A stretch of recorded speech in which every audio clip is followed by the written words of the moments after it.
Hello, नमस्कार, आदाब, सत श्री अकाल और अस्सलाम वालेकुम। मैं हूं मोहम्मद अहमद काज़मी, लेकर आया हूं आपका पसंदीदा कार्यक्रम आपके रूबरू। इस कार्यक्रम में हम आपको बहुत सी ख़बरों की तह तक ले जाने की कोशिश करते हैं और उसमें मदद लेते हैं कुछ जानकार लोगों की।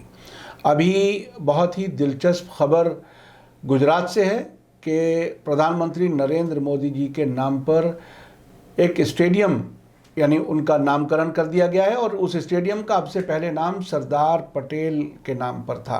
तो ये बहुत ही दिलचस्प वाक़या है कि एक ऐसा लीडर जो अभी सिटिंग प्राइम मिनिस्टर है, वो अपने नाम से इस तरह से कुछ यानी स्टेडियम के नाम रखवा रहे हैं। कुछ और चीज़ें भी सामने आती रही हैं अब से पहले। इसके अलावा दिशा रवि वाला जो मामला है, टूल किट वाला, उसमें अदालत में सरकार को बहुत ज़्यादा एक तरह से शर्मिंदगी हुई है और पेट्रोल की कीमतें बढ़ने पर सरकार कह रही है कि रेल के किराए हम इसलिए बढ़ा रहे हैं कि लोग सफ़र ना करें। यानी आहिस्ता आहिस्ता उसी तरफ जाया जा रहा है कि लोगों के बीच में संपर्क कम से कम किया जाए ताकि इनकी हुकूमत अपने तरीके से चलती रहे। इस सब पर बात करने के लिए मेरे साथ आज ख़ास मेहमान हैं रविंद्र कुमार जी, जो राष्ट्रीय मुक्ति मोर्चा के अध्यक्ष हैं और अपने प्रोफेशन से वकील हैं। बहुत ही बेबाक अंदाज में अपनी राय रखते हैं। रविंद्र कुमार जी, वेलकम है आपका मीडिया स्टार वर्ल्ड में। आप बताइए कि ये जो स्टेडियम नरेंद्र मोदी जी के नाम से रखा गया है, उसका नाम, उसके बारे में आप कैसे देख रहे हैं? चूँकि दुनिया के इतिहास में आम तौर पर ये होता हुआ देखा है हमने कि जब कोई नेता दिवंगत हो जाता है उसके बाद कुछ नामकरण होते हैं, कुछ सड़कों के नाम, कुछ और चीज़ों के। ये इसको आप किस तरह से देख रहे हैं? हिंदुओं में एक परंपरा है कि जब आदमी मर जाता है तो उसके बाद जो उसकी तेरहवीं होती है और कई बार उसके जो बचे हुए वारिस होते हैं वो उसकी वर्षगांठ बनाते हैं, बरसी हम बोलते हैं। हाँ। लेकिन हिंदुओं में एक परंपरा है कि कई लोगों को पता होता है कि मेरे जो वारिस हैं वो इतने नालायक हैं कि वो हो सकता है कि मेरे मरने पे मेरी तेरहवीं ना करें या मेरी जो है बरसी ना करें। तो वो जीते जी जो है अपनी बरसी और अपनी तेरहवीं खुद करके जाते हैं और ये मानते हैं कि मैंने सारे जो है अपने कर्म कर लिए हैं तो मुझे जो है मुक्ति मिल जाएगी। तो ये वाली जो बात है, जैसे आपने कहा कि जीते जी कोई आदमी अपने नाम पे इमारत का नाम रखवाए, तो वो मुझे लगता है कि उससे अपने बारे में एक आकलन होता है कि मैंने जो अपने पीछे फौज छोड़ी है वो इतनी निकम्मी और नालायक है कि मेरे मरने के बाद मेरा नाम जो है याद नहीं रखेगी। तो बेहतर है कि अपने टाइम में ही अपना सारा क्रियाकर्म खुद कर जाए। लेकिन इसे अदरवाइज अंदाज में आप सोचें कि वारिस जिनको छोड़ के जा रहे हैं वो नालायक हैं या खुद नालायक है कि उसको कोई याद नहीं करेगा? मतलब ये उनको खुद डर है कि मुझे कोई याद नहीं करेगा। हाँ, ये तानाशाहों को डर होता है। जी। जैसे आप इतिहास में देखेंगे तो जर्मनी में हिटलर के बारे में आता है कि उसने अपने स्टेडियम का नाम जो है अपने नाम पे रखवा लिया। जी। और बाद में जो है वो आज पर जो है मर्सिडीज बेंज का नाम से वो स्टेडियम बना हुआ है। तो जर्मनी के लोगों ने उससे नाम से इतनी नफरत की कि उसका नाम हटा दिया।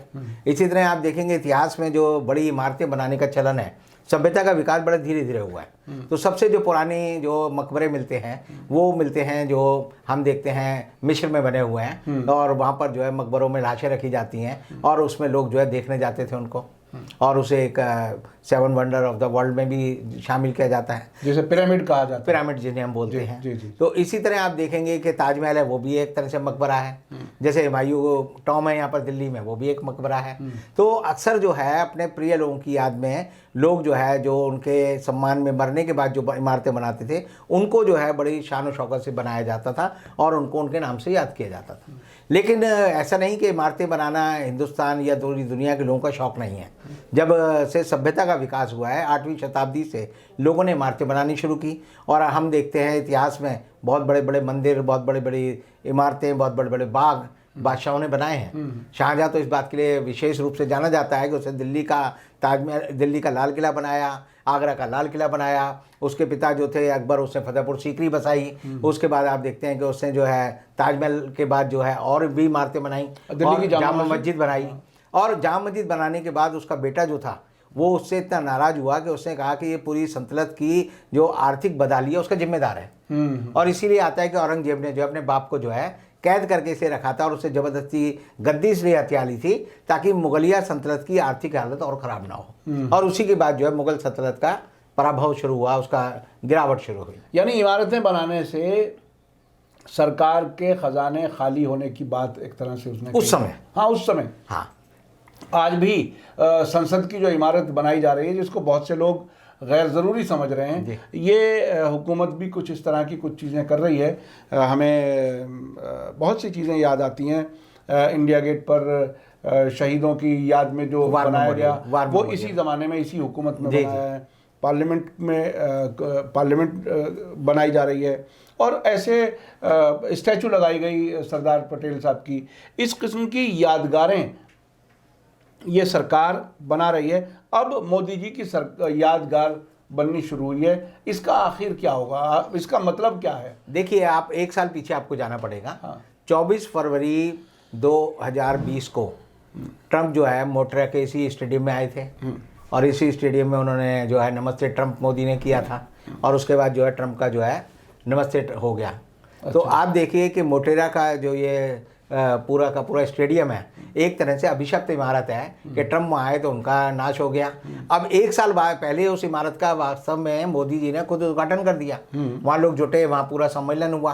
तो एक साल बाद अगर उसका सम्मेलन कराने के लिए जब लोगों को पता चला कि वहाँ पर राष्ट्रपति ने किसी स्टेडियम का उद्घाटन किया है तो लोगों को बड़ा आश्चर्य हुआ कि मोदी जी के रहते हुए राष्ट्रपति की इतनी हिम्मत कैसे हुई कि मैं वो उद्घाटन कर दें। तो बाद में जब राज खुला तो पता चला कि चूंकि उस स्टेडियम का नाम नरेंद्र मोदी के नाम पर रखा गया है, सरदार पटेल का नाम हटाकर, तो इसलिए राष्ट्रपति को बुलाना पड़ा और राष्ट्रपति ने जाकर वहाँ पर जो सम्मेलन का उद्घाटन किया और उसमें क्रिकेट का सम्मेलन, क्रिकेट का मैदान है तो उसके जो एंड जो पता चले क्या हमेशा पढ़ते थे कि नॉर्थ एंड है, साउथ एंड है या किसी खिलाड़ी के नाम पे रख देते थे।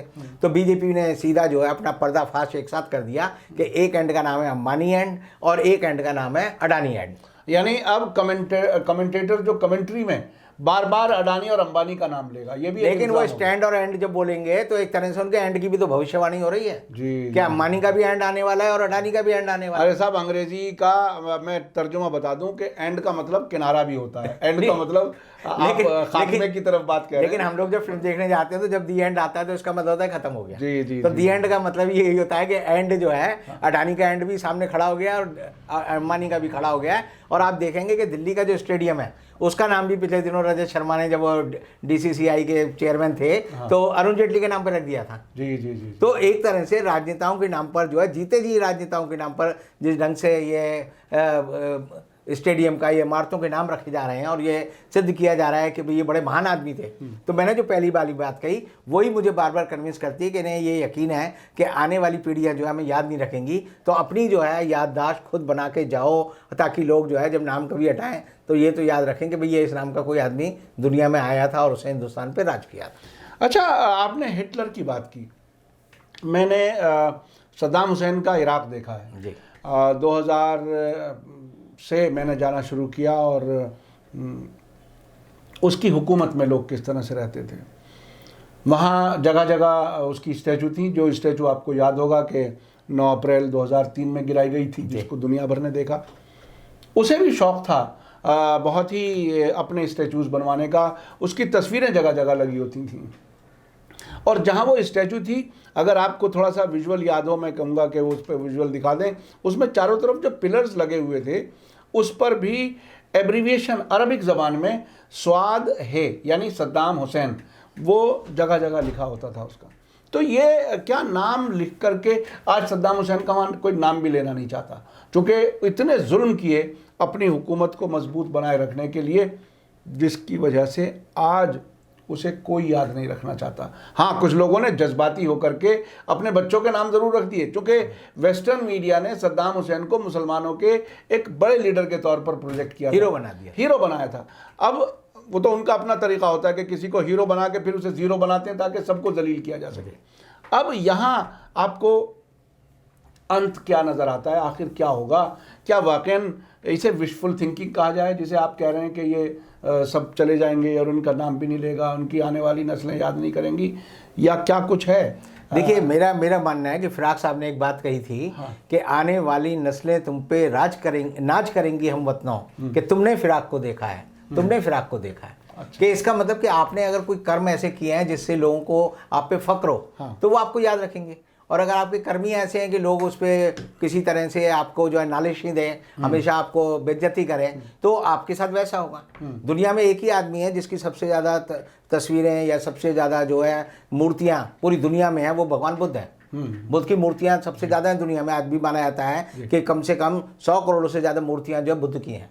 तो लेकिन बुद्ध ने हमेशा कहा मेरी मूर्ति मत मानो, मेरी पूजा मत करो। लेकिन उनके जो फॉलोअर हैं, जो उनकी दिल से इज्जत करते हैं, जिन्होंने अपना समर्पण किया है, वो बुद्ध को बनाकर रखते हैं। और बुद्ध की हर जगह आपको जब भी ज़मीन खुदती है हिंदुस्तान में भी, तो पता चला कि सब हर जगह जो है बुद्ध की मूर्तियाँ, बुद्ध के स्तूप और बुद्ध के सारे लिखे हुए बातें मिलती हैं। तो अगर आपके कर्म अच्छे हैं, अगर आपके लोग जो है आपको दिल से इज्जत करते हैं, आप उनके भले की बात करते हैं, तो लोग आपको मरने के बाद भी याद रखेंगे। और अगर आप जो है आपके कर्म खराब हैं, तो आपके मरने के बाद क्या जीते जी लोग जो है, जैसे सद्दाम के साथ आखिर में लोगों ने जब उसका पतन हुआ तो जो किया वो यहाँ भी करेंगे। हाँ, वो जूते मारते हुए नजर आए, बिल्कुल पेशाब कर दिया लोगों ने उसके मुंह पे। अच्छा, अब ये बताइए कि ये दिशा रवि वाला मामला जो टूल किट का, जिसमें उसे अभी बेल मिली है, उसका क्या आगे क्या कुछ नजर आ रहा है आपको, चूंकि कानून जानते देखिए हैं? टूल किट को एक ऐसे बनाया गया जैसे कि देश का विभाजन करने के लिए CIA या दूसरी विदेशी ताकतों ने हिंदुस्तान पर हमला कर दिया। और एक तरह से बताया गया कि ये एक तरह से जो है जो मीडिया है उसके माध्यम से जो है लोगों को भड़काया जा रहा है, देश में हिंसा फैलाई जा रही है, देश के बंटवारे और देश की शांति और स्थिरता को खतरा है और देश की सुरक्षा खतरे में है। इतना बड़ा इसको बनाया गया। लेकिन दिशा रवि के जो जमानत की याचिका पर जो जज ने कहा है, उसने कहा है कि सरकार के अहम पर मरहम लगाने के लिए अगर आप लोगों को बताते हैं कि ये देशद्रोही हैं, तो ये तरीका गलत है। गलत क्योंकि लोकतंत्र में आपको पूरा अधिकार है अपनी बात को कहने का, और असहमति के अधिकार का सम्मान ही लोकतंत्र का एक मूल तत्व है। हमारे यहाँ जो हमारे कॉन्स्टिट्यूशन में आर्टिकल 19 में जो हमारी मूल स्वतंत्रता है कि संस्था बनाने की स्वतंत्रता है, बोलने की स्वतंत्रता है, घूमने फिरने की स्वतंत्रता है, अपनी मर्जी का व्यवसाय करने की स्वतंत्रता है, तो ये सारी आज़ादियाँ हैं और ये जीवन का अधिकार है हमारे। और उन्होंने जज ने कहा कि भाई ये जो दिल्ली पुलिस है वो कहीं भी बता नहीं पाई कि 26 जनवरी को जिन लोगों ने हिंसा की, उन्होंने इसके टूल किट को देखकर या उससे जुड़कर कोई ऐसी बात की हो कि उन्हें प्रेरणा मिली हो। तो एक तरह से टूल किट जो है एक तरह से हम कहेंगे एक टेक्निकल डेवलपमेंट है। जैसे कि लेंस होता है, आप कहो जी लेंस जिम्मेदार है कि आप जो है इस लेंस की वजह से ये फलाना चित्र खींचा गया, जबकि लेंस को जिम्मेदार नहीं ठहराया जा सकता। टेक्नोलॉजी, टूल किट एक टूल है।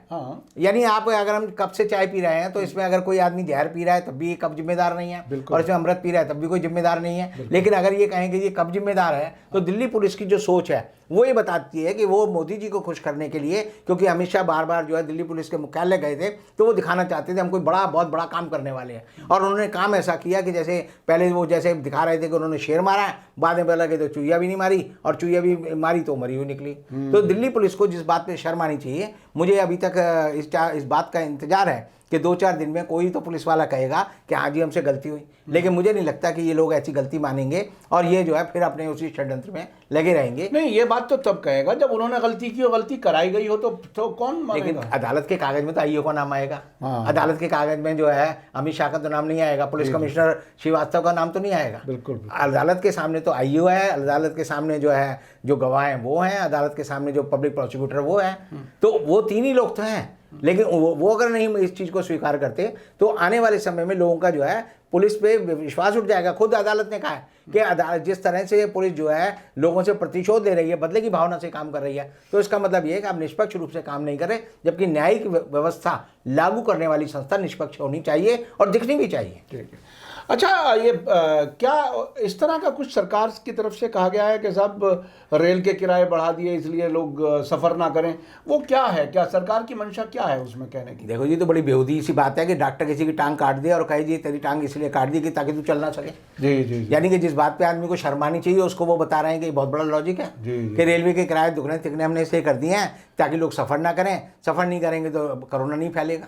यानी कि सरकार जो है अपनी बेवकूफ़ियों को कोरोना के नाम पर जो है उड़ना चाहती है। पेट्रोल के रेट बढ़ा दिए, उसके लिए उनका भी यही कहना है कि पेट्रोल के रेट बढ़ दिए तो इससे देशभक्ति हमारी पोस्ट हो रही है। आप देखेंगे डीजल के पैसे बढ़ा दिए, आप सड़क पे जो है दूध के दाम बढ़ने वाले हैं, सब्जियों के दाम बढ़ गए हैं, हर चीज़ के दाम बढ़ गए, क्योंकि ट्रांसपोर्ट से हर चीज़ के दाम बढ़ते हैं। बिल्कुल। लेकिन सरकार जो है उसके लिए भी एक लॉजिक नहीं ढूंढ पा रही ये कहना है कि हमने रेल के किराए बढ़ा दिए ताकि आप कम सफर करें, ये ऐसे है जैसे हम कोई 5 स्टार होटल में थोड़ी खाना खाने गए। नहीं तो लोग कहेंगे जी 5 स्टार होटल में गए थे, 500 रुपये की चाय पी और 1 कप चाय मिली, तो वो इसे दी कि ताकि आपके जो है कम चाय पिए आप।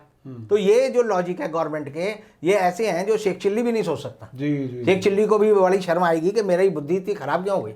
लेकिन ये जो अभी जो सत्ता में बैठे लोग हैं, वो जो लोगों को समझते हैं कि जो हम भी गलत सही बात जो आप उनको कहेंगे वो उसे हजम कर लेंगे।